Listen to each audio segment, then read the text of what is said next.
Welcome to our Devos this week, and we are dovetailing off of one that we previously did called Fight Fair. Most of us don't know how to fight fair. Well, we have one more week of practical tips from the scriptures of how you ought to fight fair. Here goes one of the biggest problems we have as Christians, and basically anyone that has conflict, is this, and this is one thing that Jesus emphasizes. Try your best to keep the conflict private.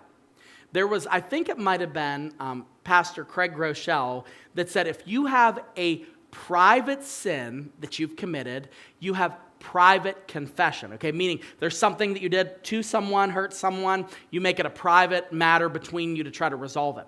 If you commit a public sin, meaning you publicly hurt an organization, you publicly hurt some, you maybe embezzled somebody. There's a lot of different ways we see this in churches where pastors are doing horrible things with money and with sexual impropriety, and they kind of keep trying to cover it and keep it private and keep it private and keep it private, and they never openly repent of this. It causes problems.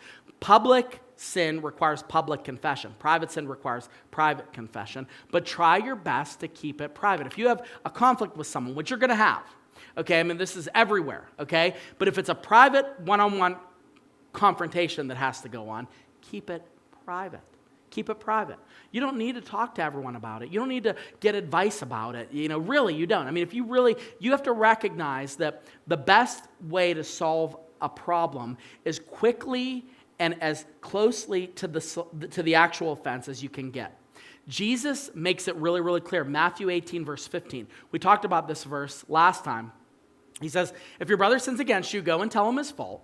And then he says, between you and him alone. Hello, between you and him alone. This is one of the ones that I don't get this. And this happens so much in counseling. It happens more than I want to care to admit. But a Christian will call me or Pastor Mike or Pastor Jason, whoever, and go, hey, I just want to let you know, this person, they said this thing, and it's like it really made me mad. It really hurt my feelings, and I just want to let you know, I think something needs to be done. Now, because I'm heartless, and because this isn't my first rodeo when it comes to conflict, I will say, hey, I can get why you might be offended with that. What did that person say when you told them about their problem? You know what that person 90% of the time says? Oh, I didn't talk to them. I'm not going to talk to them. I mean, I figured I'd talk to you. Well, why would you talk to me? Yeah, I know why you want to talk to me, because you want me to do it. You want me to deal with it. You want me to shame them. You want me to go and take that place in a conflict that I wasn't even a part of because you don't want to have the conflict. So when I suggest that you go to that person privately and say, hey, I noticed that you said X, Y, and Z, and it just rubbed me wrong, and I kind of wanted to see what you meant by that, or maybe if you could tell me what you were thinking. And I kid you not, almost always does this resolve the conflict, almost always.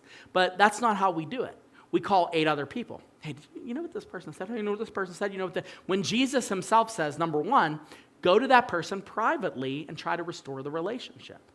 Now, this is a big thing that happens in marriage too, because a lot of times we don't have conflict in a marriage until it's situation critical.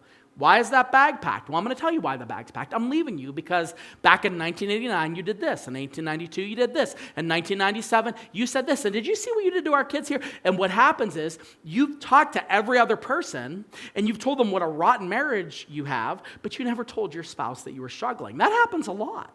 Overnight it happens, but that's marital erosion because you haven't taken conflict serious. It happens in workplace. We talk to each other about our coworkers. I can't believe this person said this. They did that. They didn't do this. They did that. Look, they're always messing up the lunchroom. They're always doing this. There's a million different examples we could give. The examples are legion. But the solution by Jesus is the same. Between you and that person. Between you and that person. Privately.